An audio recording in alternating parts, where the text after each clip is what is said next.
தற்போது கிடைத்த அண்மை செய்தி. திருப்பத்தூரில் ஆபத்தை உணராமல் படியில் தொங்கியபடி மாணவர்கள் பயணம் செய்து வருகின்றனர். அது தொடர்பான காட்சிகளை பார்த்துக் கொண்டிருக்கிறோம். கூடுதல் விவரங்களை செய்தியாளர் அரவிந்த் வழங்க கேட்கலாம். வணக்கம் அரவிந்த், கூடுதல் விவரங்கள் என்ன பதிவு பண்ணுங்க. வணக்கம் வினிதா.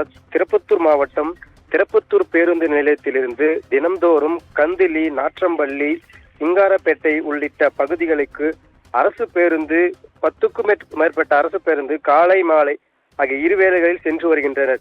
இந்நிலையில் இந்த அரசு பேருந்தில் அதிக அளவு பள்ளி மற்றும் கல்லூரி மாணவர்கள் பயணம் செய்து வரும் நிலையில் இந்த அரசு பேருந்தில் இலவசமாக பெண்களும் அதிக அளவு பயணம் செல்வதால் அரசு பேருந்துகளில் அதிக அளவு கூட்ட நெரிசல் ஏற்படுகிறது. இதனால் காலை மற்றும் மாலை வேளையில் பள்ளி செல்லும் மாணவர்கள் ஆபத்தை உணராமல் அரசு பேருந்தின் படிக்கட்டில் நின்றும் ஜன்னல் கம்பிகளை பிடித்து தொங்கியும் உயிருக்கு ஆபத்தான நிலையில் பயணம் செய்து வருகின்றனர்.